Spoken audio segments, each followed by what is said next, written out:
Hello everyone, please tell me. Which city are you listening from? What time is it there? The billboard flickered and spelled out my name. I was walking home late one evening, the quiet streets of the city stretching out before me. The usual hum of traffic, the distant sounds of chatter, and the steady beat of my footsteps filled the air. I had been working all day, my mind racing with the usual to-do lists and worries.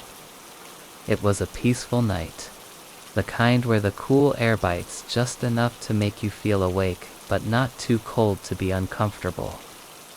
I liked the stillness of the city at night, how everything seemed paused, suspended in a brief moment of calm.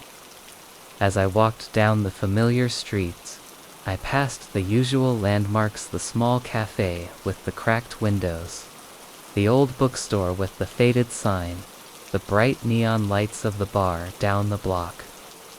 And then I reached the intersection where the massive billboard loomed, towering over the street. It was one of those high-tech digital billboards that shifted between ads, flashing bright and colorful messages. I'd seen it 1,000 times before, but tonight something felt different. The usual flashy advertisement for some new phone model or car sale wasn't there. Instead, the screen flickered, just for a moment, before it changed. At first, I didn't think much of it. Flickering lights and glitches happened all the time with these giant displays. I kept walking, distracted by the evening, until I saw the message on the screen. My name. James, it spelled out in bold, white letters against the dark backdrop of the billboard. I stopped dead in my tracks. The sudden appearance of my name on that massive screen sent a chill through my spine. I could feel my heartbeat quicken. It wasn't the ad I had expected, nor was it anything that should have been there. I stared at the flashing letters, trying to make sense of it. Who would put my name on a billboard? It was a coincidence, I told myself. It had to be. But the feeling inside me wouldn't go away. The billboard flickered again, the colors dancing across the screen before it went black for just a brief second. When the image returned, there it was again, James. It wasn't just that the screen showed my name. The timing was too precise. The flicker was like it was responding to my presence, as if the billboard had recognized me walking by. I stood frozen, watching it, trying to convince myself it was a glitch, just a mistake. But I couldn't shake the sensation that something was wrong. I looked around. There was no one else nearby. The street was empty, save for a few cars parked along the curb. The air was thick with silence, and the distant noise of the city seemed muted, as though the world was holding its breath. I stepped closer to the base of the billboard, my feet moving cautiously as I tried to understand what was happening. The message on the screen flickered again, more violently this time, before shifting to something else. My name wasn't there anymore. Instead, it was replaced by a simple, unsettling phrase, *look up. I took an instinctive step back, my heart pounding in my chest. My eyes darted to the top of the billboard, but there was nothing there, nothing but the empty expanse of dark sky and the cold, silent light of the city's neon glow. I could feel the tension building inside me, a knot of unease that settled deep in my stomach. I looked around again, trying to make sense of it, but the streets remained quiet. No one was coming. No one was watching. And yet, it felt like I was being watched. The message on the billboard wasn't just an odd coincidence. It was personal. I could feel it in my bones. I stood there for a long moment, trying to calm myself. Maybe it was a prank, I thought. Maybe someone had hacked the system, somehow connected my name to the A. But then, before I could convince myself of anything else, the screen flickered again. This time, it wasn't just my name or a phrase on the screen. This time, the billboard displayed something far more specific. Asterisk, you're late. The words flashed once more before disappearing, but the impact they had on me didn't fade. They echoed in my mind, reverberating like an alarm bell. Asterisk, you're late. Late for what? I couldn't shake the feeling that the message was meant for me, as if it was calling me out. My fingers twitched at my sides, unsure whether to reach for my phone or to turn around and walk away. I wanted to run. I wanted to leave the street, to go anywhere but here. But my feet didn't move. I was paralyzed, staring up at the billboard. My mind raced, but no thoughts came clearly. I didn't know what was happening, but I knew one thing. This wasn't just a random glitch. There was something purposeful about it. Something waiting for me. The screen flickered again, and for a split second, I thought I saw something moving behind the static. Shadows, maybe? Something darker than the rest of the screen. But before I could focus on it, the billboard changed once more. Asterisk, IT's not too late. I gasped, the air rushing out of my lungs. I took a step back, my body now fully alert, the dread crawling beneath my skin. The words were clear. They weren't meant to be a coincidence anymore. They were meant for me, for someone who had no idea what was going on, but could feel the weight of it pressing in. My hands shook as I fumbled for my phone, hoping to call someone, hoping to somehow make sense of this strange, surreal moment. But as I lifted my phone to check for any signal, the screen flickered again. Only this time, the message wasn't on the billboard. It was in the reflection of my phone. Asterisk, you know what to do. I froze. My phone screen went black. The reflection disappeared, leaving only the empty street behind me. I turned around quickly, my heart racing, my feet moving in quick, heavy steps, as if the world had suddenly sped up around me. I didn't look back at the billboard. I didn't want to. I didn't want to know what was behind it, what was waiting. I kept walking, faster now, my mind whirling, but the words on the billboard stayed with me, repeating in my head. Asterisk, you know what to do. But I didn't know. I didn't know what any of it meant. And as I reached the end of the block, my phone vibrated in my pocket. I hesitated, then pulled it out, my heart pounding. The notification on the screen was simple. Asterisk, it's time. But there was no sender. No information. Just the words. I looked around, but there was no one there. Only the empty, quiet street, stretching ahead as if the city were holding its breath. She pointed to an alley, but it led to nowhere. I was walking home late one evening. The city stretched out around me in its usual quiet rhythm. The streets were familiar, paved with memories, if you could call them, that tanned the hum of distant traffic, mixed with the faint rustle of the trees swaying above. The sidewalks were empty, save for the occasional passerby who moved with a purpose, lost in their own thoughts. I was tired. the kind of tired that sinks deep into your bones, but there was something comforting about these walks. They were predictable, safe, but that night was different. I had turned a corner, heading down my usual path, when I noticed her standing at the edge of the sidewalk, near the mouth of an alley.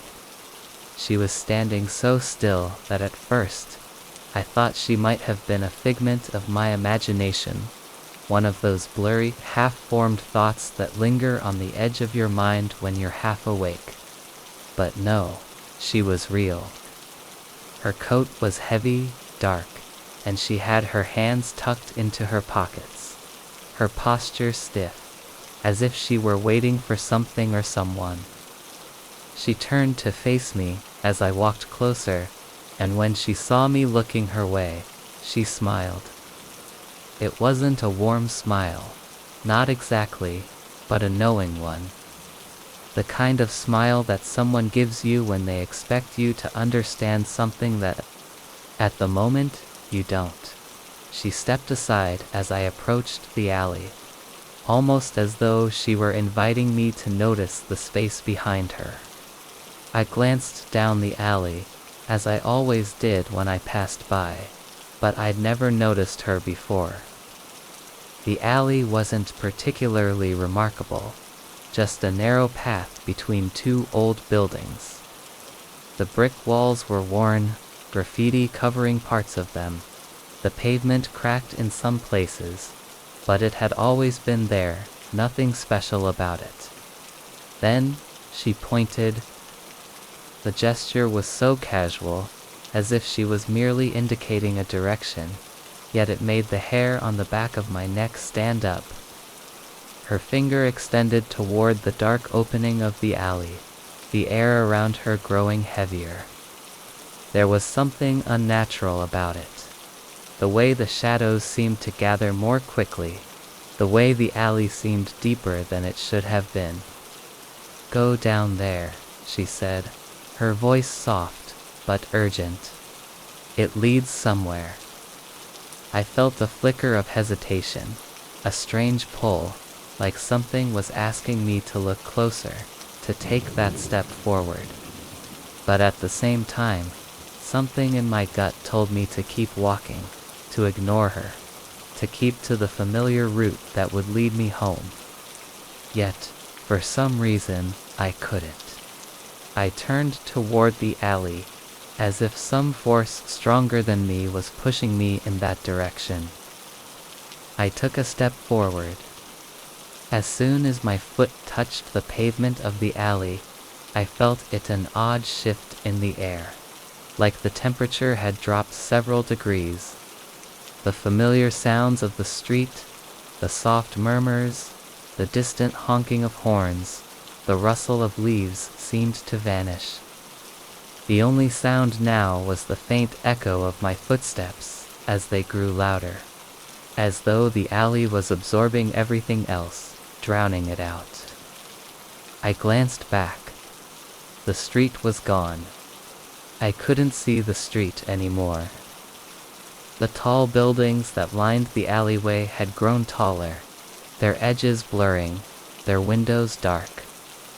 The alley seemed longer than it should have been, stretching farther ahead than I remembered. It was like walking into a different world altogether, one that didn't belong to the city I knew. I turned again to the end of the alley, but the opening was gone, replaced with a solid wall of brick. There were no exits, no side streets, nothing to suggest that there was any way out.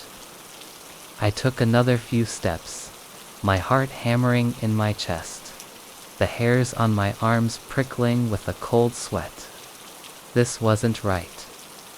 There was no alley in my city that led to a wall, no path that led to nowhere. The wall loomed in front of me now, blank and silent, with no windows, no doors, just cold, crumbling stone. I turned back toward the place I had entered from, expecting to see the familiar sight of the street, the people walking past, the bus stop, the streetlights. But there was nothing. The place I had entered from no longer existed. The street was gone.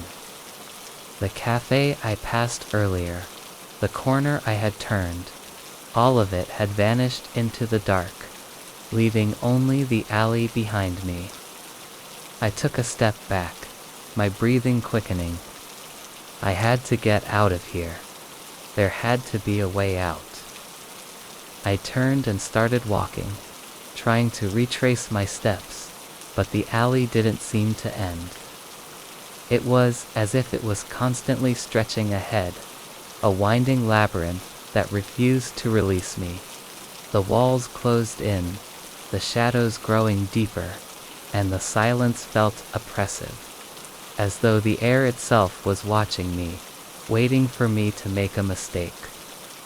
I looked down at my feet, and for the first time, I noticed the cracks in the pavement were growing wider, the edges of the stones crumbling away, as though they were decaying before my eyes. The alley was no longer just a street, it was alive, changing, shifting with each step I took. It wasn't a place anymore. It was something else entirely.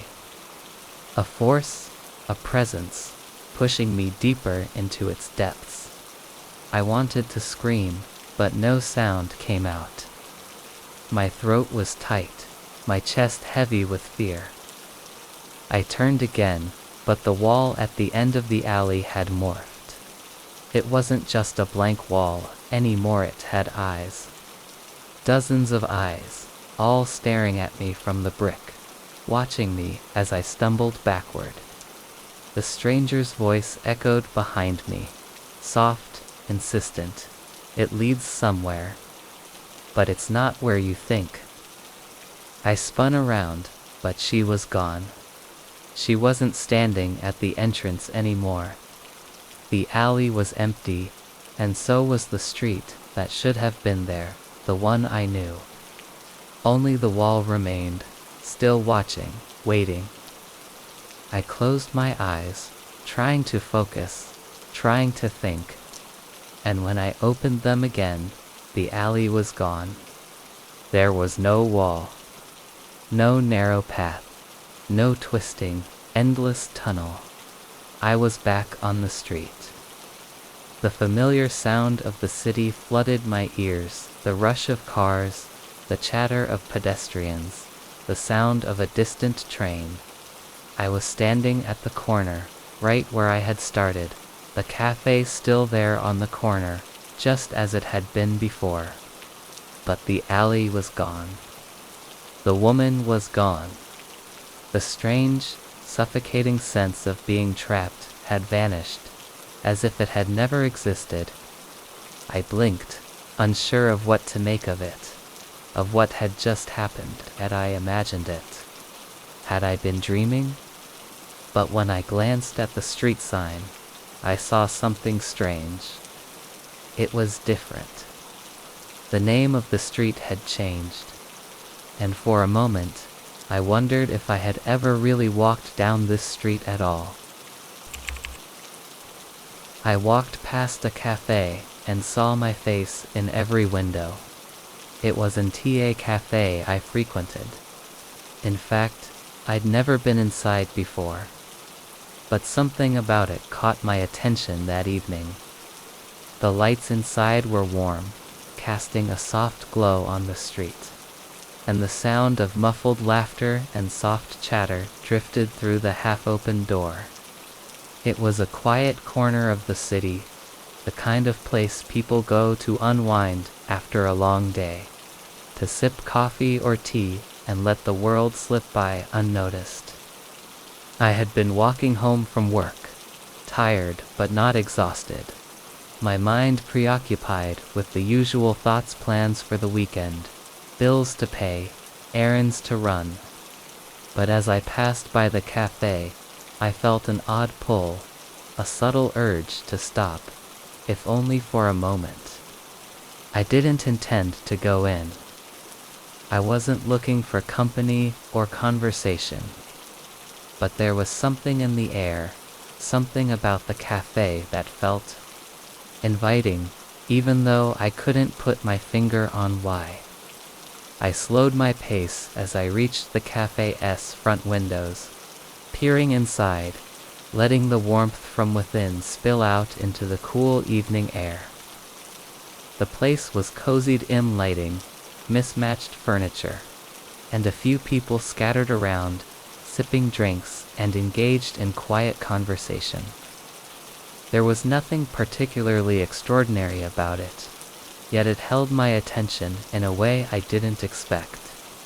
I found myself standing in front of the window, looking at the faces of the patrons inside, their eyes focused on their conversations or the books they were reading.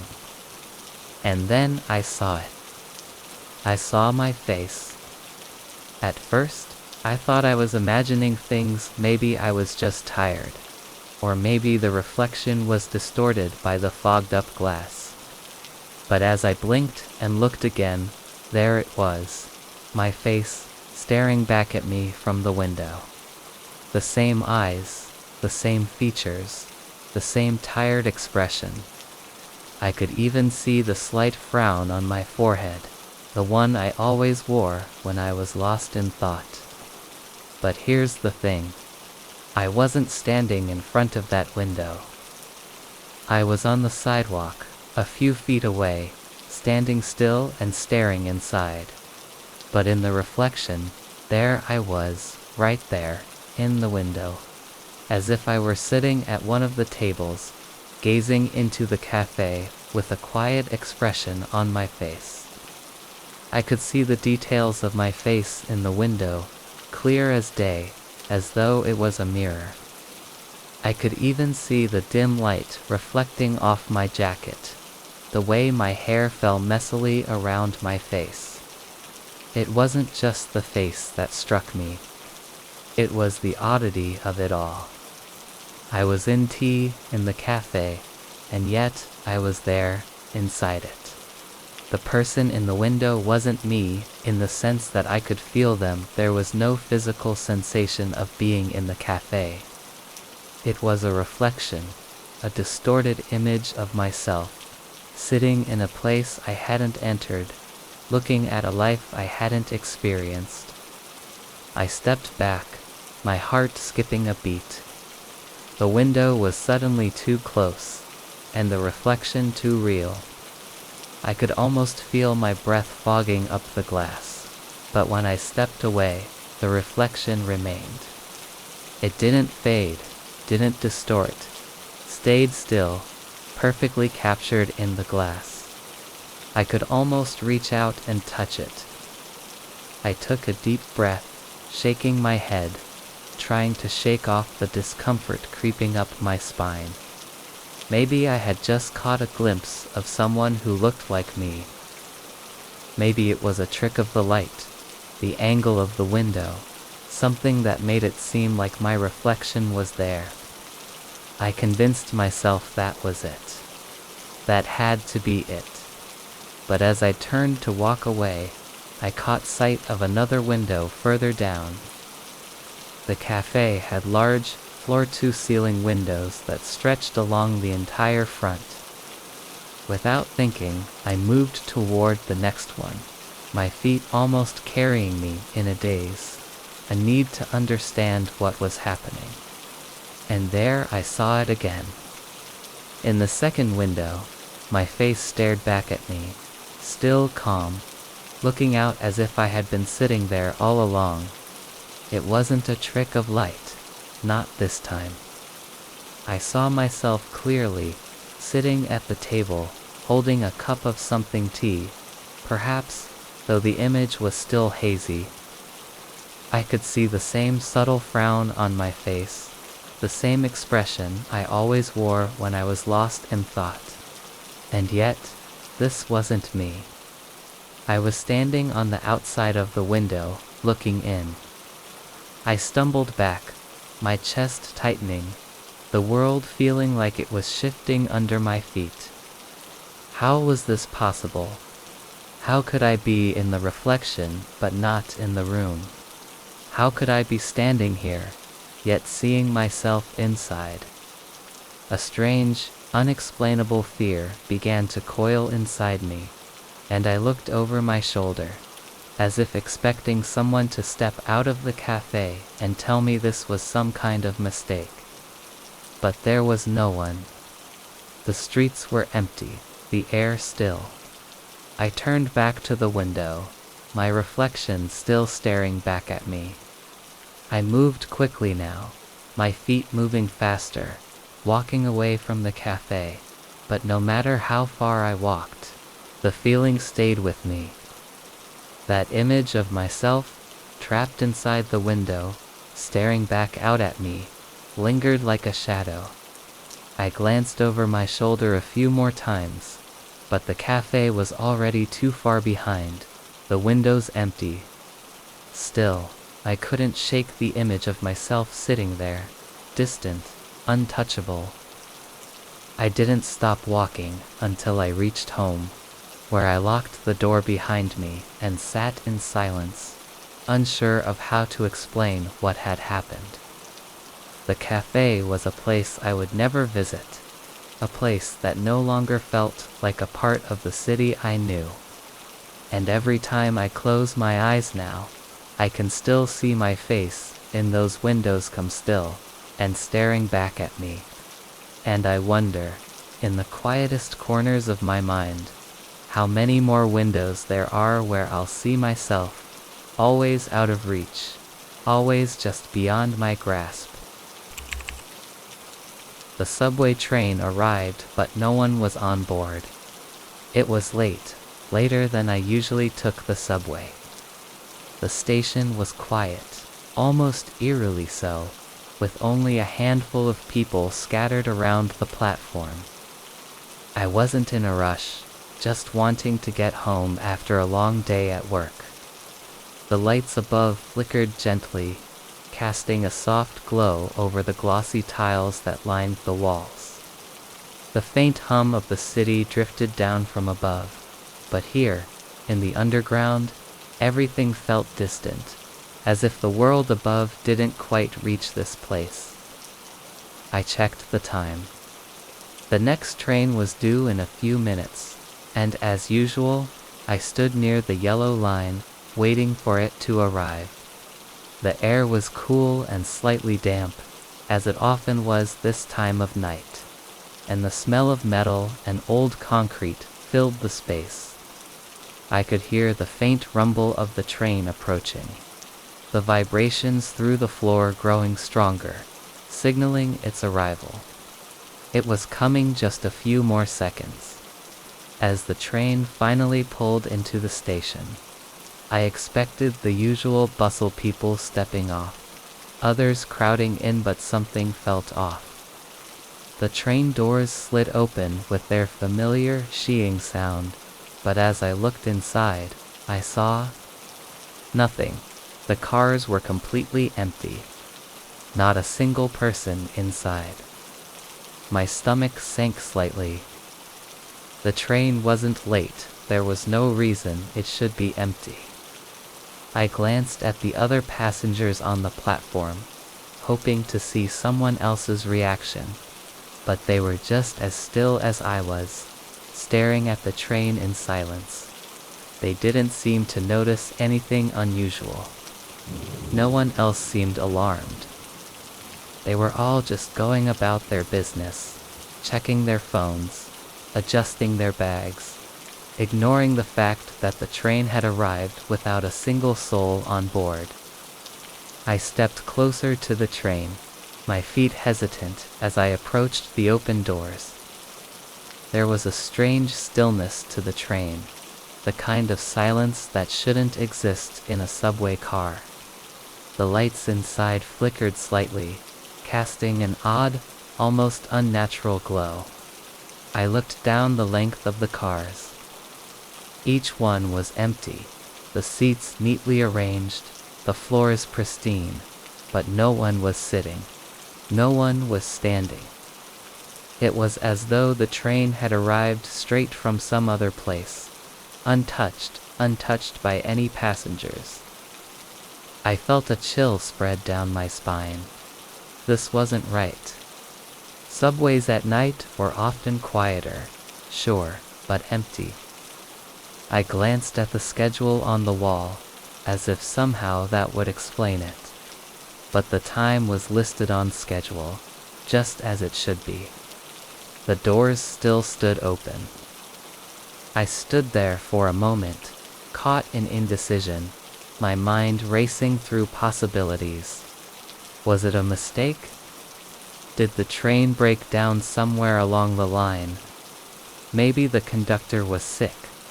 Or maybe I had missed something, some announcement. But there were no sounds over the station speakers, nothing that explained the emptiness. And then, almost as if in answer to my silent question, I heard a soft click. The door nearest to me slid shut, then the others followed in sequence. There was no warning, no announcement, just the sound of mechanical movement. I stepped back instinctively, but the train didn't leave. It didn't move at all. It sat there, quiet and waiting, as though it was waiting for something. Or someone. My heart was pounding now. I had always been comfortable with this routine, with these quiet rides home at night. But now, it felt like I had stepped into some other version of the world aversion, where trains appeared from nowhere, carrying nothing but silence. I looked at the other passengers again, but none of them had moved. They were still waiting, looking at their phones, like nothing was wrong. And yet, everything was wrong. I took a deep breath and stepped forward, my legs feeling unsteady as I moved toward the nearest car. My hand brushed against the door handle, and the cold metal sent a shiver up my arm. I didn't want to get on. Something inside me told me to walk away, to forget the train altogether and take the next one. But my feet carried me forward, as if they had made the decision for me. I stepped inside. The interior was just as still and empty as it had been from the outside. The lights above flickered again, casting the interior in an unsettling glow. I took a seat by the window, my eyes scanning the empty space. It felt like I had stepped into a forgotten world, a place where time moved differently. The train was not part of the world I knew it, was something else, something I wasn't supposed to be a part of. I could hear my breath, shallow and quick, as I looked out the window. The station had faded from view, and now the dark tunnel stretched ahead. Nothing but the faint light from the train's headlights illuminating the walls. But even though I was moving, there was no sensation of motion. It was as though the world outside wasn't really moving at all, like the train was suspended in a loop, never quite reaching its destination. My heart was in my throat now. The silence was unbearable.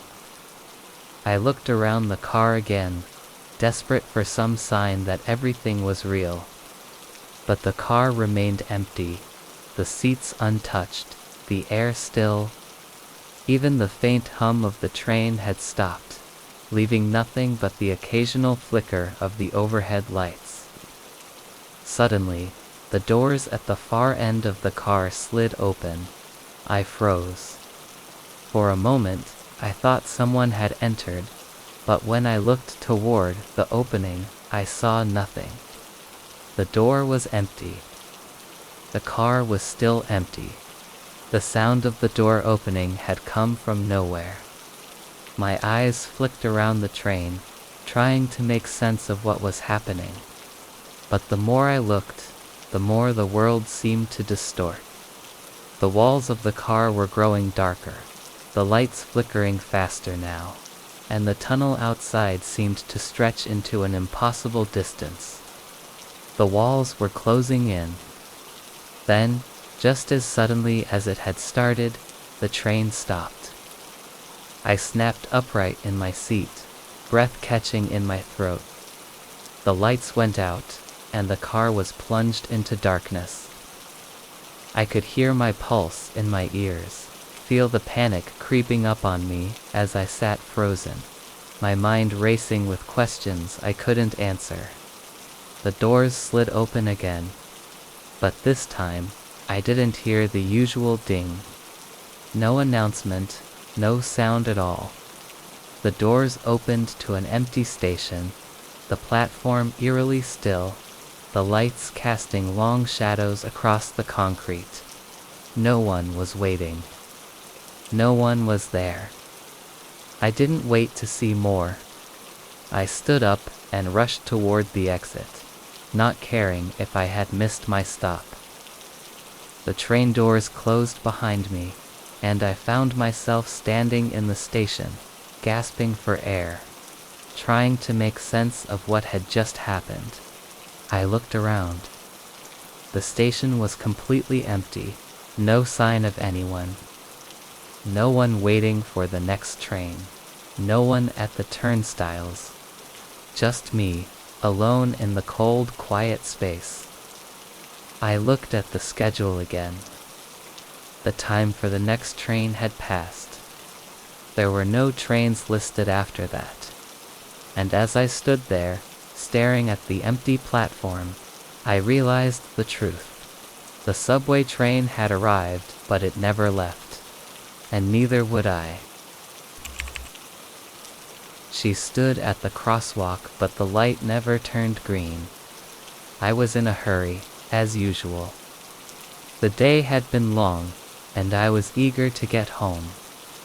The city was bustling, the sidewalks crowded with people all heading in different directions. It was a typical evening, nothing special, nothing out of the ordinary. The usual street sounds, the clattering of bikes, the murmur of distant conversations, the occasional honk of a car filled the air. It was the rhythm of the city, and it was a rhythm I had grown used to. I was on my way to the subway, passing through one of the busiest intersections in the city.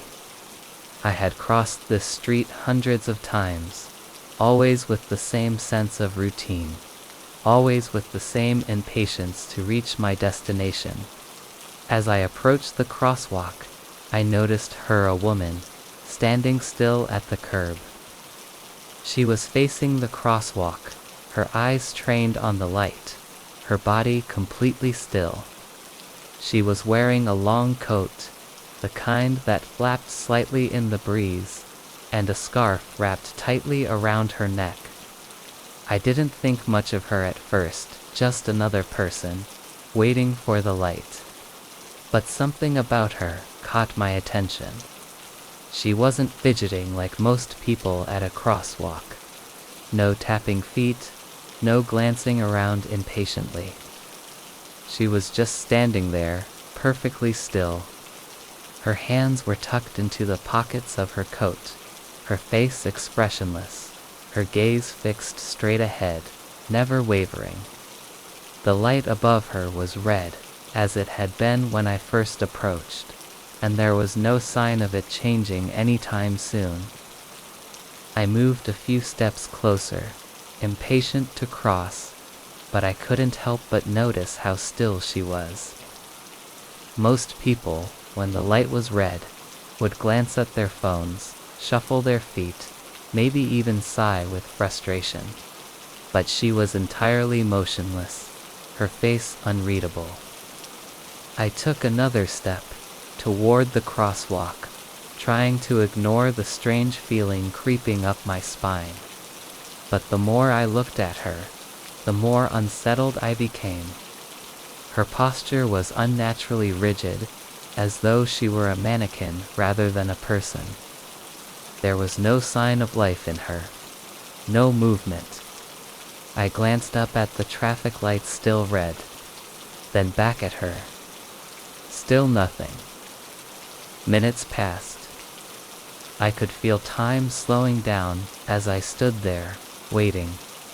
The light had been red for what felt like ages. Normally, I'd be halfway across the street by now, my impatience mounting as I counted the seconds. But today felt different. I looked at the other pedestrians around me. Some were busy on their phones, some were chatting with each other, but no one seemed to be paying any attention to the woman. I glanced back at her. She hadn't moved an inch. I couldn't help but feel a strange pull toward her, a nagging sense of curiosity, like she was waiting for something, waiting for the exact right moment to cross. But what was she waiting for? The light had been red for far too long. The light never turned green. I looked up at the traffic signal again, but it didn't change. The cars were still moving in their lanes, but the light for the crosswalk remained stubbornly red. I found myself glancing back at the woman, a knot tightening in my stomach. I tried to convince myself that it was nothing, just some odd person who had decided to stop in the middle of the street. But there was something about her that didn't feel right. And then I noticed it. It was the way she was standing. Her posture was too rigid, too perfect. She wasn't just standing still. She was waiting for something, or someone. But the most unsettling part was her eyes. They were locked on the crosswalk, fixed intently on the light, as if she was somehow willing it to turn green. I took a deep breath, trying to shake the feeling that had settled in the pit of my stomach. But something still felt wrong. I took another step forward, then another, moving closer to the crosswalk, inching toward the woman. I could feel my heart beat faster, my pulse quickening with each step I took. As I approached her, I caught myself staring at her face. There was a dullness to her expression, as though she wasn't entirely present. Her eyes were fixed on the light, but there was no recognition in them, no awareness of the world around her. It was as if she was in some trance, some otherworldly place that had no connection to the reality I was living in. I reached the curb, and for the first time, I stopped just a few feet behind her. The traffic lights still hadn't changed. Suddenly, I felt a chill run through me. I don't know why, but I turned to look at the traffic light again, just to reassure myself that the situation wasn't as strange as it seemed. But when I looked back at the signal, my stomach dropped. The light was still red, but something had changed. The light was flickering. It was a soft, almost imperceptible flicker, but it was there, blinking in and out. I glanced at the woman again, but this time, I couldn't bring myself to look at her face. I felt a presence behind me, like something was pulling me back. That's when I saw it. In the reflection of the shop window across the street, I saw her moving. But not the way people move, not like you would expect. It was almost as though she was gliding, her body shifting with an unnatural fluidity. She was still standing at the crosswalk in the reflection, but something was different about the way her figure appeared in the glass. She seemed almost distorted, out of place, like she didn't belong. I stepped back. I didn't even know why I was doing it. My legs moved on their own, my mind too paralyzed with confusion to make a decision. I stepped away from the curb, my breath coming faster now. The crosswalk, the light, the woman, it was all becoming too much. The world around me seemed to be closing in, the sounds of the city growing more muffled, more distant. Then, the light changed. Green. I looked back. The woman was still standing there. The crosswalk was empty now, and the city continued to move around me, but she never moved. The light stayed green. The traffic moved. I crossed the street, and when I turned back to look, the woman was gone, but the light stayed green, and it never turned red again. I followed a stranger, but they led me back to my apartment. It started innocently enough. I was on my usual evening walk, the kind of walk I always took after work to clear my mind. The city was quiet, the streetlights casting soft, amber pools of light across the sidewalk. The weather was crisp, cool enough to feel refreshing, but not too cold. The streets were mostly empty, a few people here and there, heads down, walking quickly, their footsteps muffled by the fog settling over the city. I liked these walks. They gave me a sense of calm, a routine that helped me unwind from the chaos of the day. But tonight was different. I was walking down a street I had walked down countless times before, and yet, something felt off. There was a strange stillness in the air, a heaviness that I couldn't shake. The city seemed to be holding its breath, as if waiting for something to happen. That's when I noticed a figure walking ahead of me, just barely visible in the mist. At first, I thought it was just another pedestrian, someone else out for a late-night stroll, but as I drew closer, I saw that they weren't like the others. They moved with a purpose, almost as if they were being guided by some unseen force. There was something in the way they walked, calm, deliberate, with an air of quiet certainty. It wasn't like the hurried pace of the people I usually saw, racing to get somewhere. This person moved as though they had all the time in the world. Without thinking, I picked up my pace. There was no particular reason for it, no urge to follow them. It wasn't like I knew them, or even wanted to know them. But something about the way they moved intrigued me. I wanted to see where they were going. The stranger didn't glance back, didn't seem to notice me at all. Their steps were even, and they didn't waver, as if they were completely aware of where they were going. They passed a few streetlights, their silhouette growing sharper in the dim light. I followed at a distance, unsure of what was pulling me toward them, but not quite ready to turn around. There was an odd sense of familiarity in the way they walked, like I had seen them before, even though I knew I hadn't. I stayed a few paces behind, weaving through the fog and watching the figure ahead of me. I couldn't make out their features clearly, but I noticed their clothing dark, simple, with a long coat that trailed behind them like a shadow. I had the strange feeling that they knew I was there, that they were aware of me following them, but they never looked back. The streets grew quieter the farther we went, the sound of my footsteps the only noise in the air. The stranger's path took us deeper into the city, through familiar alleys and side streets I knew well. I wasn't sure where they were headed, but I felt an odd sense of anticipation building in my chest, as if I was about to discover something I wasn't meant to see. After what felt like an eternity, the stranger finally stopped. They stood in front of an old building, my building, the one I lived in. My apartment. I froze. The figure didn't move for a moment, their back turned toward me. Then, as if sensing my hesitation, they slowly turned their head, and for the first time, I saw their face. There was nothing remarkable about them.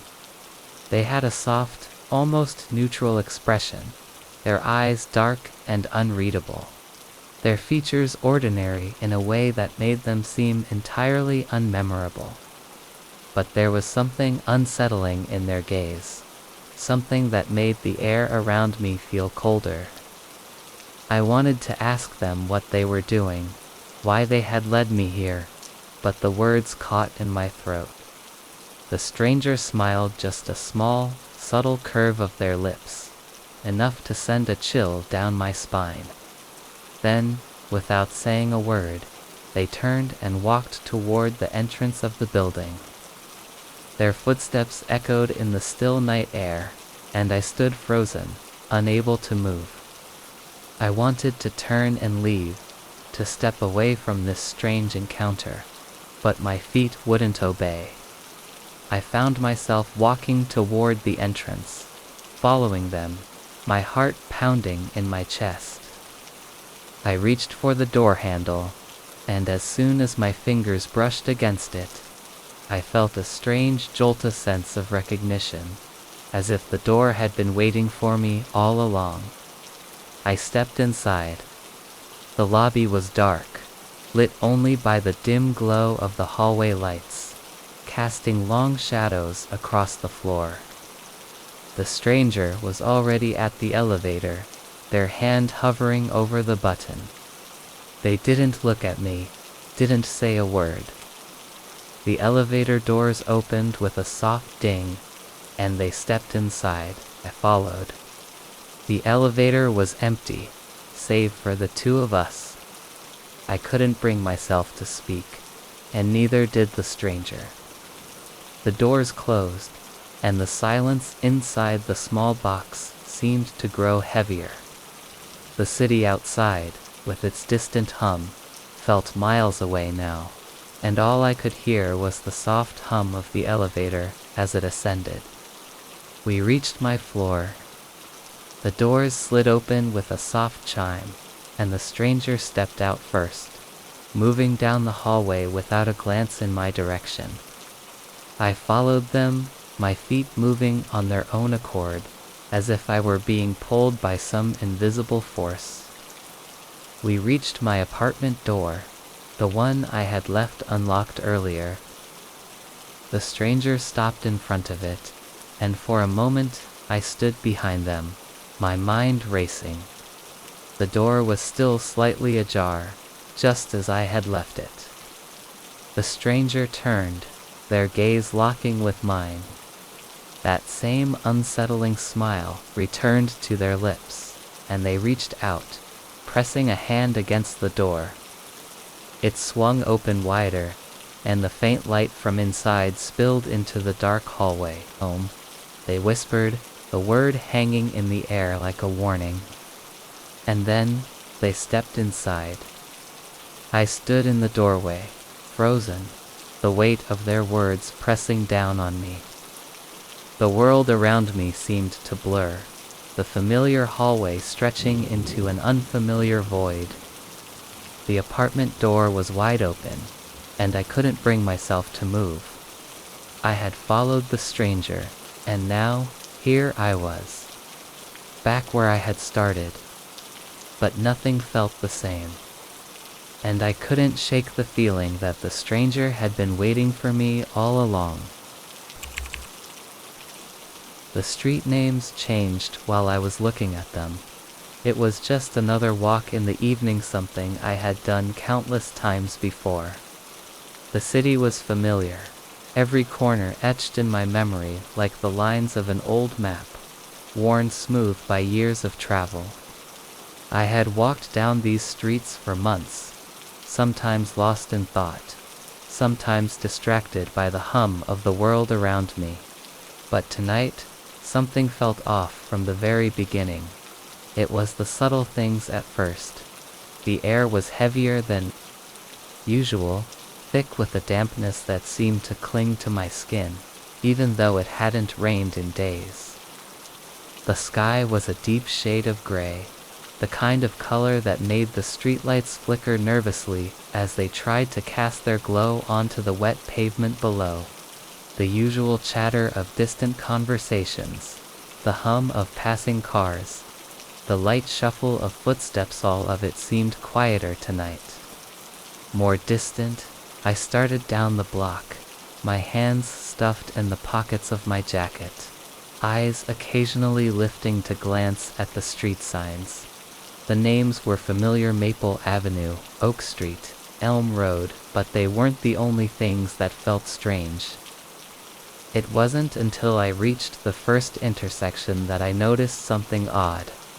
The street sign for Maple Avenue, the one I had passed hundreds of times before, now said Chestnut Boulevard. I stopped in my tracks, blinking, my breath catching in my throat.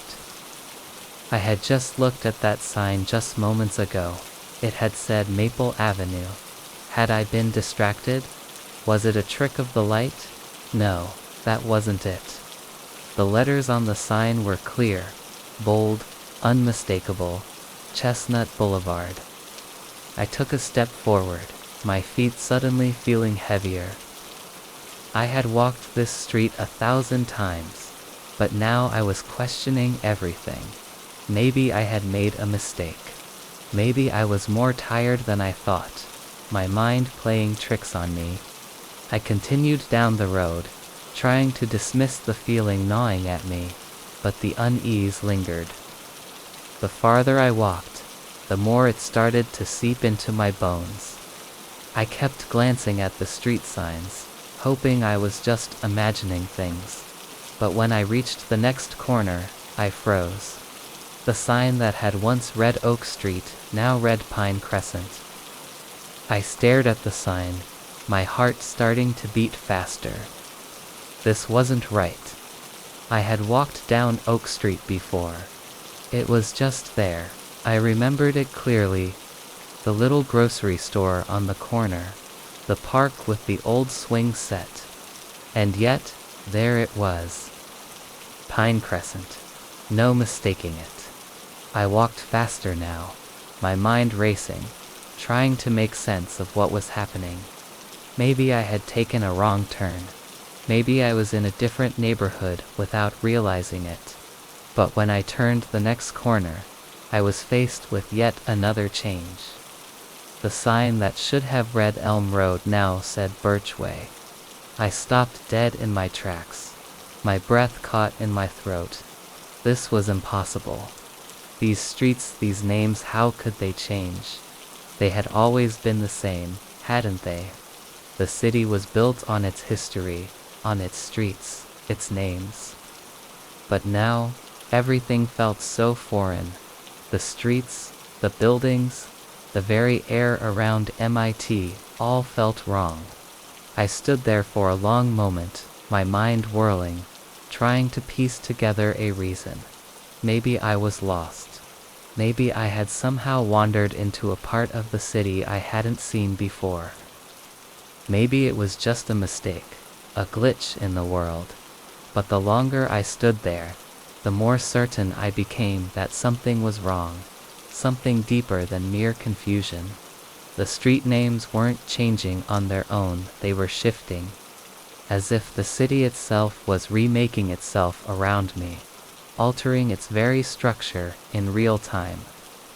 I took out my phone, hoping to get my bearings, to confirm my location, but when I checked the map, I saw something even stranger. The streets I had known, the ones I had walked all my life, were now completely different, unrecognizable. The map displayed names I didn't recognize, roads that didn't exist in my memory, and intersections that had never been there before. I was standing on what the map called Briar Lane, but I knew it wasn't Briar Lane. I had never heard of that street. I was sure I had been walking down Oak Street, but now, it seemed like the map was showing a different version of the world, one that didn't align with my own. I felt a pang of panic twist in my chest. My feet carried me forward, more out of instinct than anything else. I didn't know where I was going anymore, only that I needed to get away from the streets that were changing before my eyes. like the city itself was slipping through my fingers. Every corner I turned revealed another shift. The signs above me kept changing, rearranging themselves, like the city was shifting around me, mocking my attempts to understand it. Cedar Avenue, Willow Street, Sycamore Lane. The names flickered like old film, altering with each step I took. The world felt like it was collapsing into itself, folding over and over, but I couldn't make it stop. I turned one last corner, hoping to find anything that made sense. The sign in front of me read Ashwood Drive, but this time I didn't even bother to check the map. I didn't want to. The map would only tell me that Ashwood Drive didn't exist either. The street was empty, save for a few scattered leaves tumbling in the wind, the bare trees casting long skeletal shadows across the pavement. The air had become unnaturally still, as if the world was holding its breath. That's when I saw it. At the end of the street, where the road should have ended, there was a blank wall, a wall where the buildings should have been, where the next street sign should have stood. The road stopped abruptly, like it had been erased from existence. I walked toward it, my steps slow, my body heavy with the weight of something I couldn't name. And when I reached it, my fingers brushed the cold surface of the wall, and for a moment, I thought I saw something in the reflection a street. Sin, hanging there just beyond the wall, as though it had been waiting for me all along.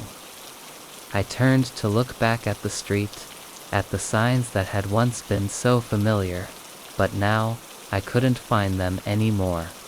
The names had changed again. The streets were no longer the ones I had known.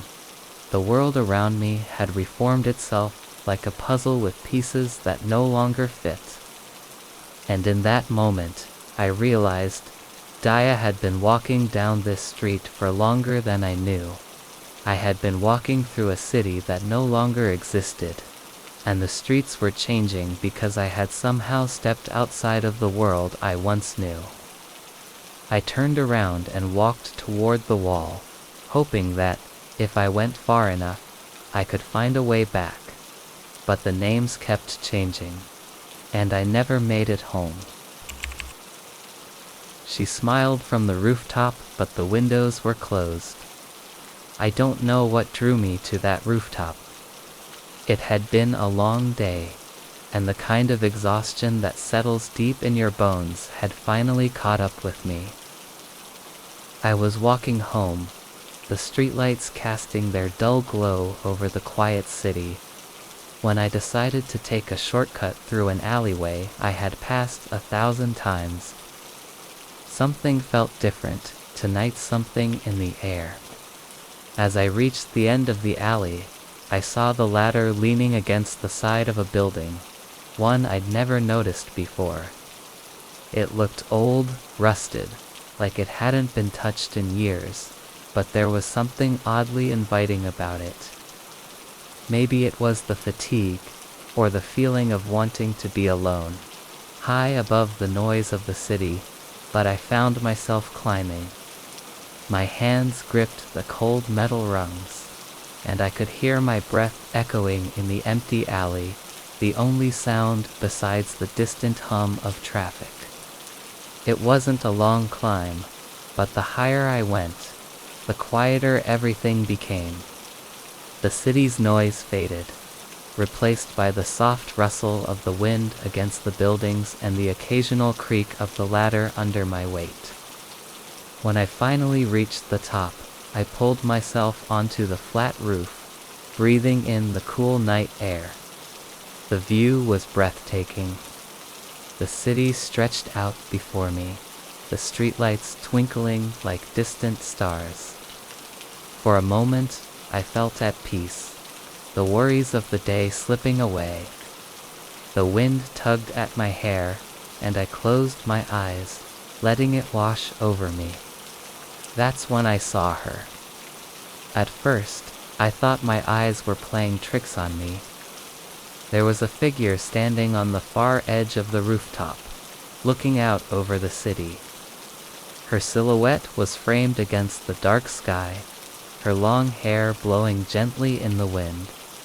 She was so still, so quiet, that for a moment I wondered if she was a part of the night itself, some kind of illusion brought on by the silence and the dark. But then she turned, and when she did, she smiled. It wasn't a smile of joy, or even one of kindness. It was something unsettling. It was a smile that felt knowing, like she was privy to a secret I wasn't. I stood frozen, watching her as she stood there, her eyes never leaving me. There was a strange stillness to her, a calmness that made the hair on the back of my neck stand up. I thought about calling out, asking if she was okay, if she needed help. But the words never came. I couldn't bring myself to speak. There was something about her smiles, something about the way she stood there.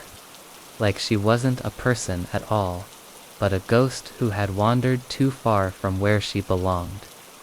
The longer I looked at her, the more the world around me seemed to fade away, as if the rooftop, the city, and the night were slipping into some other reality. I looked around for a way to leave. The ladder I had climbed was behind me, but my legs wouldn't move. I couldn't take my eyes off her.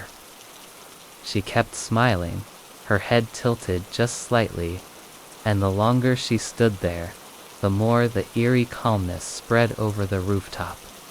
My skin prickled with the sensation that something wasn't right. Then, without a sound, she started to move. Slowly, methodically, she began to walk toward the edge of the roof, her feet barely making a sound on the gravel-covered surface. But that wasn't what unsettled me most. It was the way she moved, like she was gliding, like her feet weren't touching the ground at all. I watched, breath caught in my chest, as she stepped toward the edge. She stopped just before the ledge, still smiling, her eyes fixed on me with an intensity that made my blood run cold. I wanted to scream, to run, to do anything but stand there frozen, but my feet were glued to the roof. I couldn't look away. And then, just as I thought she might vanish into thin air, just as I thought she might step off the roof entirely, she turned away from me. She took a single step back, her smile never faltering. And then she did something that made my heart stop. She reached toward the window. The window. It was a strange detail, and at first, I couldn't understand why it unsettled me so much. The rooftop was open, free of any obstructions, with no windows anywhere near her. But there, at the far side of the roof, was a window I hadn't seen before, hidden in the shadows. It wasn't part of the building below. It wasn't part of this place at all. It was as though the window had been placed there for her, waiting for her to touch it. Her fingers brushed the glass, and she smiled again, her eyes never leaving mine. The glass wasn't clear. It was dark, so dark it seemed like the window led somewhere else entirely, some hidden, unspoken place. She pressed her hand against the cold surface, and for a moment, I thought I saw something just a flicker behind the glass, something moving. But when I blinked, it was gone. The air around me grew colder. I wanted to leave. I needed to leave. But I couldn't tear myself away. And then, just as quickly as it had all started, the woman slowly turned and vanished. Just like that. One moment she was there, and the next, she was gone, as if she had never existed at all. The window was gone too, leaving only the bare rooftop behind, the empty space where she had stood, her strange, unnerving smile still lingering in my mind. I stumbled back toward the ladder, my heart pounding in my chest, my legs unsteady as I descended. When I reached the ground, I didn't look back. I didn't dare, but the feeling, the haunting sensation of her smile, stayed with me long after I had left the alley, long after the rooftop was out of sight. The next day, I went back to the spot. I had to.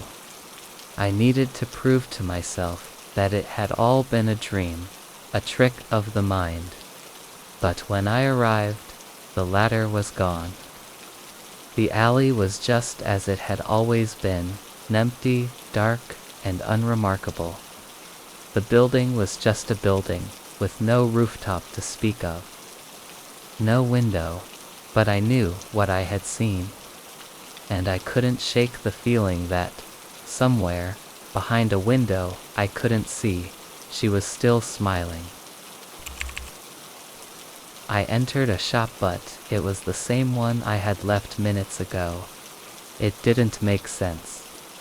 The door was familiar, the bell above it chiming softly as I pushed it open, the same soft ding I'd heard countless times before. The air inside was cool, filled with the faint smell of incense, wood polish, and old leather. I had just been here, I knew I had. I had stepped out, walked down the street to stretch my legs, and now, here I was again, standing in the same place, like I hadn't moved at all. I looked around, my confusion growing.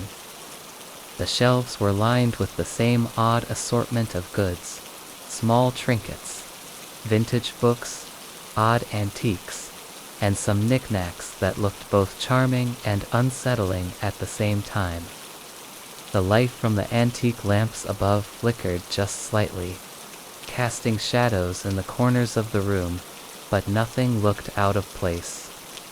It was the same shop, the same shelves, the same worn wooden counter at the far end.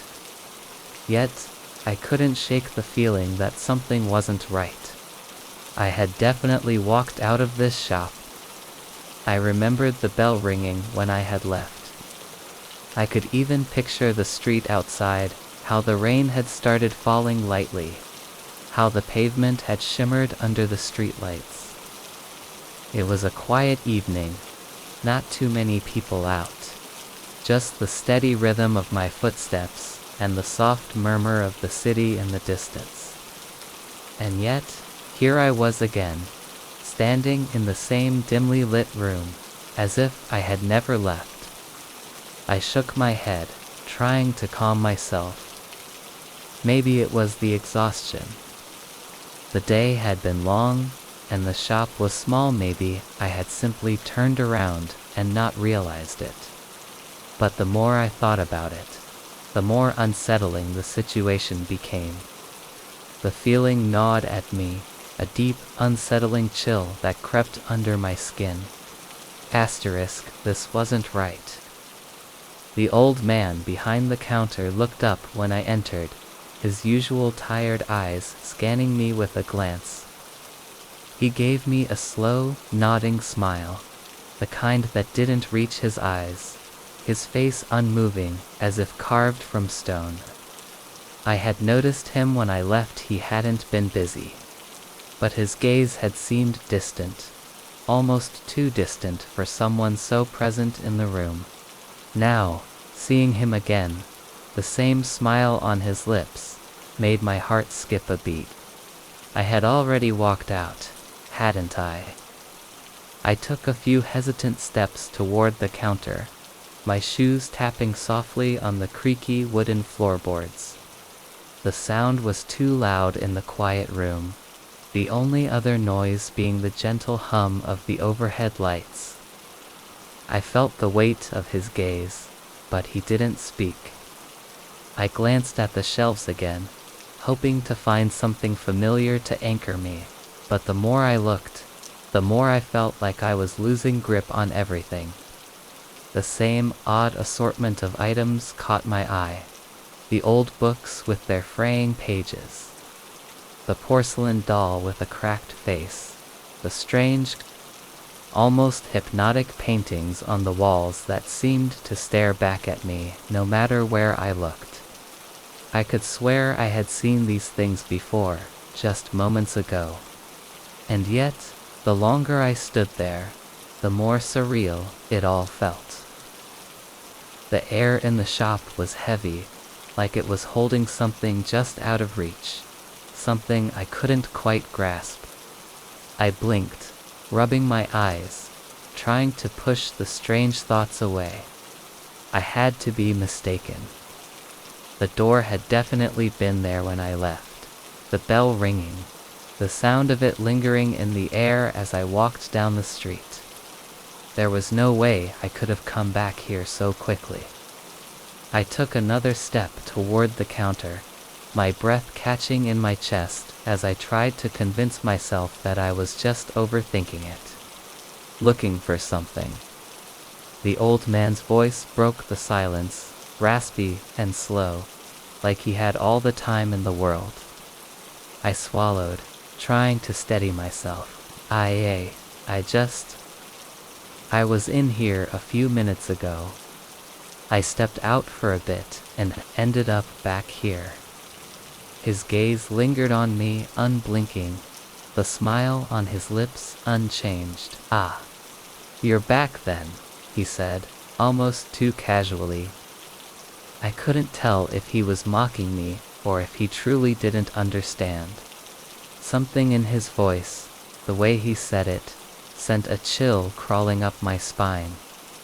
The world outside was still, almost unnaturally so, and the dim light of the shop made everything feel too close, too intimate. I nodded slowly, my pulse quickening. Something was terribly wrong. This isn't possible. I turned around, my eyes scanning the room again. Everything was the same, these same shelves, the same antique decor, even the same smell in the air. I had already seen it all. There was no way I could have missed something so obvious.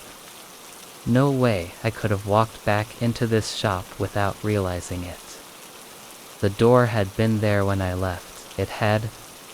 But now, standing in the middle of this room, I felt as though the space itself had shifted, somehow. As though the walls had closed in, and I was trapped inside a place that didn't quite belong to the world outside. I stepped toward the door, my hand trembling as I reached for the handle. But before I could turn it, I paused. The feeling that I had already walked through this door, already left, had returned again, stronger now. I glanced back at the counter. The old man was still watching me, his eyes fixed on mine as if waiting for something to happen. I couldn't tell if he was aware of the strangeness, or if he was just playing along. I yanked open the door with a sudden burst of energy, stepping out into the street with a gasp, half expecting the world to be different somehow, hoping it would return to normal. The rain was still falling softly, just as it had been when I had left. But as I looked around, my heart sank. The street was exactly the same dull lights, the same damp pavement, the same faint glow from the shop window behind me. The world hadn't changed, and neither had the shop. I stared at the door, its bell gently chiming as the wind moved it. I thought about going back inside, asking the old man if he could explain this, but something in me told me that would only make things worse. Instead, I took a few hesitant steps away, my mind spinning, trying to make sense of the impossible. But when I looked back at the shop, it was still there, I was sure it had never moved, and yet I knew it wasn't the same. I had entered a shop, but I had never left it. The traffic lights blinked, but no cars moved. I'd never seen anything like it before. The street was empty, save for the row of vehicles sitting still, all of them at a standstill. No one was honking, no one was waiting in frustration. No impatient drivers tapping their hands on the steering wheel, nothing. The lights above red, yellow, green flashed intermittently, like a broken signal that didn't quite know what it was supposed to do. It was as though the world had paused, and everything in it, including time itself, had taken a breath and was holding it. I had just left the coffee shop, wrapped in my scarf, my hands buried deep in my pockets to protect them from the cold. The usual hum of the city was absent. No chatter, no footsteps, no honking horns. It was quieter than I had ever known. I stepped out onto the sidewalk and noticed the strange stillness in the air. The light drizzle that had been falling earlier had stopped, leaving the road slick and reflective under the streetlights, but no one was moving. It felt as if the city had turned its back on itself. The cars, waiting at the intersection, were like statues frozen in time. I looked up at the streetlight again, the flickering red, yellow, and green shifting in an odd, repetitive cycle. It was almost hypnotic. A weird unease crept over me. I could feel the hairs on the back of my neck prickling as I stood there, staring at the lifeless cars, some of them still with engines running, their headlights casting faint beams into the foggy night. But there was no movement. No one was inside any of them. They were all empty. I took a hesitant step forward. A part of me wanted to walk away, to avoid the unsettling sight altogether. But something kept me there, rooted to the spot. I glanced down the street, but there was no one else around. Not a single soul in sight, not even in the shadows cast by the streetlights. The buildings around me were eerily quiet, their windows dark. It was like the city had been abandoned. I stood there for what felt like an eternity, watching the cars, waiting for them to move, waiting for something, anything to break the silence. But nothing happened. I could hear the faint buzz of the traffic light flickering above me, a dull, mechanical sound, like a whisper in the otherwise silent world. I stepped closer, my shoes tapping softly on the wet pavement, but no other sound followed. A cold shiver ran down my spine. Something wasn't right. My heart began to race. I started walking slowly toward the intersection, keeping my distance from the frozen cars. As I got closer, the dim glow of the traffic lights seemed to cast an eerie pallor over everything, making the street look unfamiliar, unreal.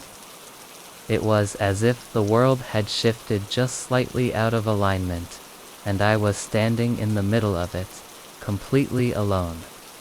The light blinked again, its cycle continuing, repeating itself like some strange clockwork.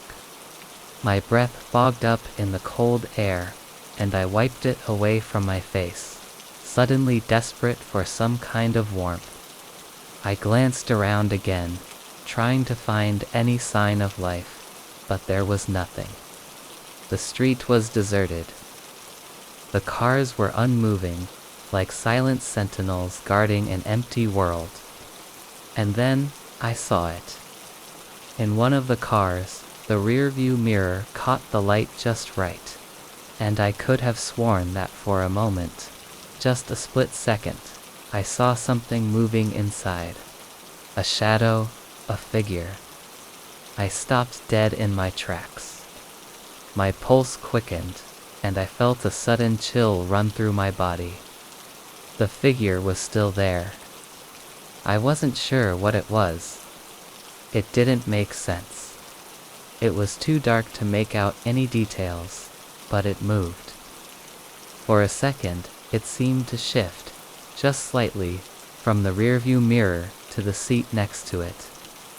I blinked hard, trying to clear my vision, but when I looked back, the figure was gone. The car was empty again. I backed away slowly, my heart pounding in my chest. I needed to leave. But as I turned, I realized something else that made my stomach drop. The street was longer than it had been when I first walked out. The intersection seemed to stretch farther ahead than it should have, like the road was somehow growing, extending, pulling me toward it. I looked back, but the lights were still blinking, the cars still frozen, their outlines lost in the mist that seemed to have thickened around them. I walked faster now, not looking back. My feet were moving of their own accord, my body driven by instinct to get away from the strange, unnerving stillness that had settled over the street. But no matter how fast I walked, the intersection seemed to be just a bit further ahead, as though the city itself was pulling me deeper into its silence. I glanced to the side and realized that the buildings were beginning to distort, their shapes becoming more jagged, as if they were being stretched out of shape by an unseen force. I could feel my breath quickening as the world around me grew more and more unfamiliar. The streetlights flickered and buzzed, casting odd, jittery shadows that twisted and stretched in unnatural ways. It was as if the city itself was holding its breath, waiting for something. The traffic lights blinked again, red, yellow, green, but no one moved. And then, just as I was about to turn around and run, I heard it something soft at first, but unmistakable, the sound of an engine starting. I froze, my feet rooted to the ground. Slowly, I turned to see one of the cars beginning to move, but not in the way I expected. It didn't pull away from the intersection, didn't go anywhere. It started to reverse, inching back as if it was following me, its headlights casting long, eerie beams on the wet pavement. My heart raced in my chest. I wanted to scream, but the words wouldn't come. I wanted to run, but my legs were stiff, uncooperative. I was paralyzed by the sight before me. The car, now moving in reverse, came closer, its headlights never wavering, its engine humming softly like a low, mechanical heartbeat. The other cars remained still, but this one, the one that had moved, was getting closer. Too close. I stepped back, my hand reaching out, as if to push the car away, but the street continued to stretch in front of me, endlessly, like a maze I couldn't escape. The lights blinked above, and the world held its breath. And I realized then that the traffic lights weren't just broken, they were waiting. For me. She walked ahead, but the street extended forever. It had started like any other evening walk. The cool evening breeze rustled the leaves, and the city hummed softly in the background. The street was quiet, only a few others walking along, their faces blurred by the dim streetlights as they made their way down the sidewalk. I had taken this path 1,000 times before, just another neighborhood stroll to clear my head. But tonight felt different, not immediately, but as soon as I reached the end of the block. I had walked past the familiar old buildings, the row of trees lining the road, and the corner cafe where the smell of freshly brewed coffee lingered even after the place closed for the night. Nothing unusual, just the usual sights of my quiet little street. But when I turned the corner at the end of the block, my steps faltered. It wasn't the corner I knew. The street continued on, but it wasn't quite the same. There was an unfamiliar sense of distance, like the road stretched out longer than I had ever remembered. The buildings that had been there for years solid and real seemed to blur in the distance. They didn't quite match up with where they should have been, and I felt an odd tightness in my chest. I kept walking, though. I thought it was just my imagination. It was late, and I was tired.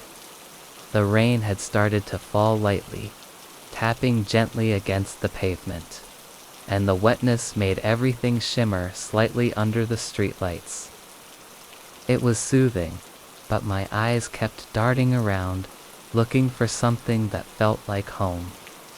But there was nothing familiar ahead. The street kept going, and I could not remember ever having walked this far before. I stopped, turned around, and looked back. The corner was no longer in sight. It was as though it had dissolved into the thickening mist that was beginning to curl around the street lamp. My heartbeat quickened. I turned back and kept walking, my steps slowing, then stopping altogether when I noticed that the buildings ahead, those that I could still see through the haze, looked older, crumbling. The details were all wrong. The same street I had walked on for years now seemed to stretch endlessly in front of me. I wasn't moving. I checked my phone. The screen glowed faintly in the dim light, but there was no signal. The clock read 11:37 p.m.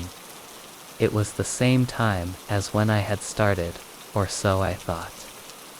The faint glow of the street lamps seemed to stretch and flicker in a way that made me dizzy, casting long, shadowy paths across the sidewalk. The air was thick and heavy, and I couldn't shake the feeling that I had walked into another version of my street, one that didn't belong to me anymore. I took another step, more out of confusion than anything else, and suddenly, I felt a tremor, a subtle shift in the ground beneath my feet.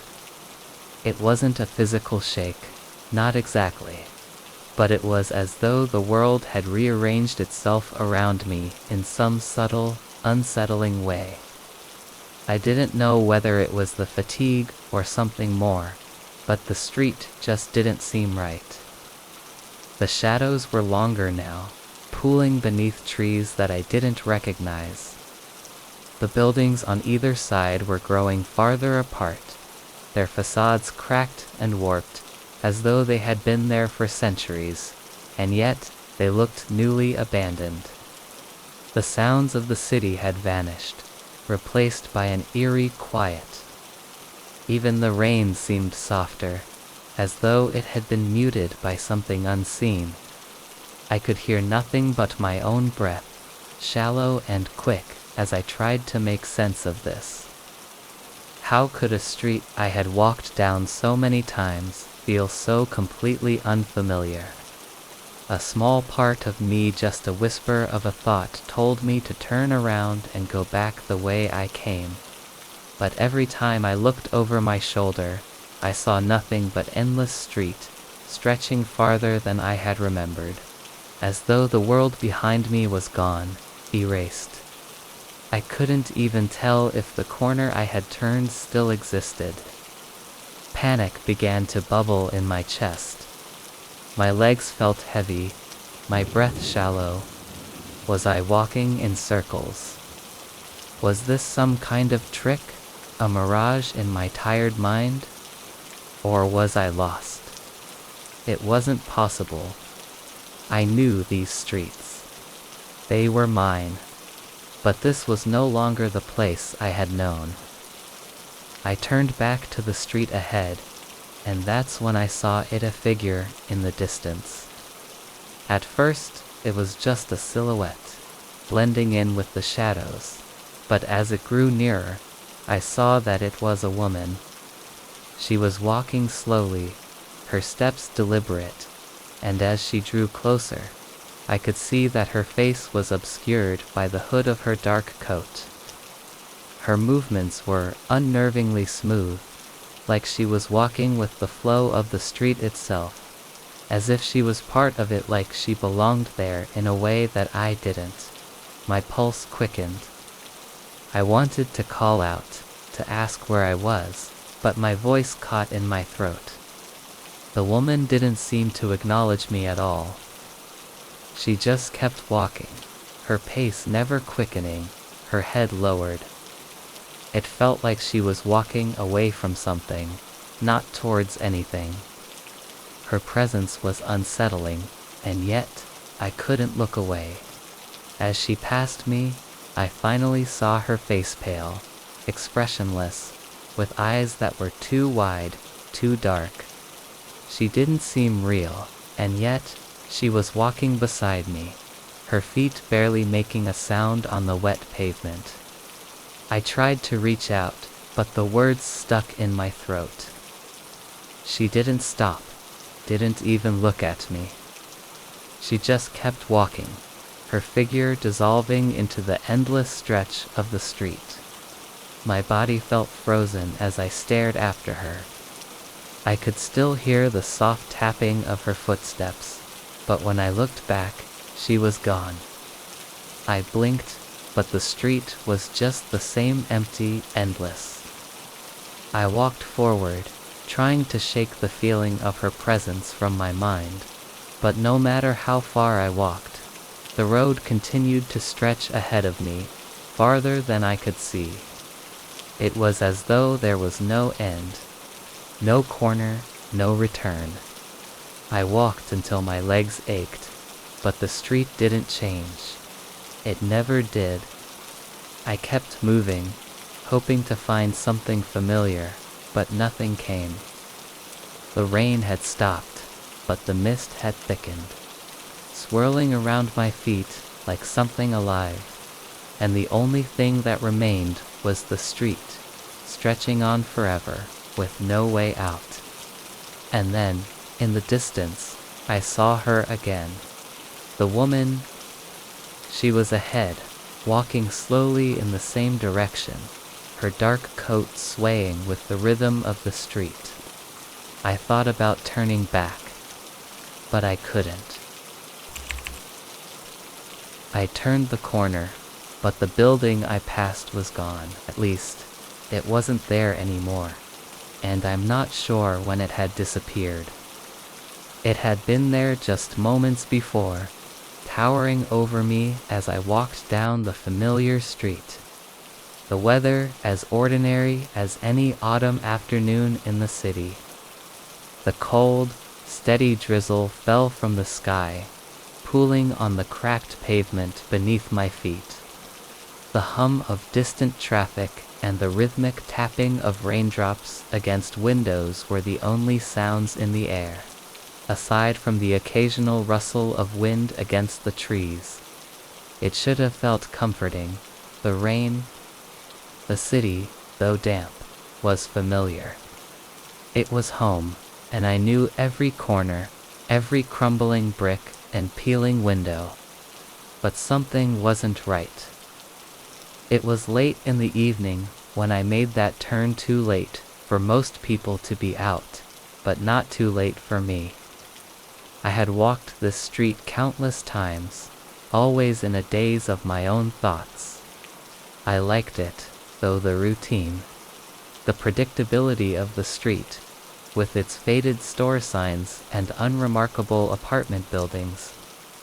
There was something grounding about it. The misty air, the way the rain made the street glow under the dim street. But tonight, there was something different. Something small, something unsettling. I had just turned left onto the usual path, the one that led towards the quieter end of the neighborhood.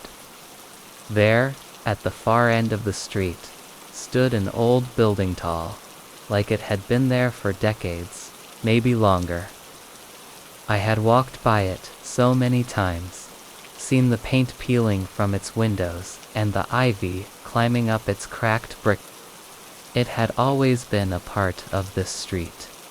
One of those buildings you forget about until it's gone, because it had never really been special enough to stand out. Tonight though, as I turned that corner, my eyes instinctively darted over to it. But it wasn't there. I was sure of it. The street stretched ahead of me, as it always did, but the building was simply not there. Not in the way I remembered it. I stopped in my tracks. My heart skipped a beat. Maybe I was mistaken, I thought. Maybe I hadn't turned the corner properly, or maybe I was just tired. I shook my head, rubbing my temples as if to clear away a fog. It didn't make sense. It was just there, I was certain of it. I stepped back a few paces and looked down the street, hoping to see it somewhere else, perhaps tucked behind a nearby building or hidden by the mist. But there was nothing. The spot where it should have been was simply empty, a stretch of wet asphalt and a faint reflection of the lamplights on the puddles. I didn't want to stay in that spot any longer. Something about it felt wrong, like I was in a place that wasn't meant for me. So, I kept walking, my pace slow, as if my feet were reluctant to leave the uncertainty of that corner. I tried to distract myself, focusing on the pattern of my footsteps, the soft squelch of my shoes in the wet ground, the occasional rustle of the wind. Anything to get my mind off the sudden unease, but it kept gnawing at me, like an itch I couldn't scratch. When I reached the next block, I paused. The same building was gone again. I could see the intersection clearly, where the street curved to the right. I had never noticed it before, but there was something unnerving about how the corner itself seemed to move. Like the world had subtly shifted around me. I quickly looked over my shoulder, but the street was as empty as I had left it. I stood there for a while, trying to make sense of what I was seeing, or rather, what I wasn't seeing. My mind raced through possibilities. Perhaps I had taken a wrong turn. I had been walking in a daze.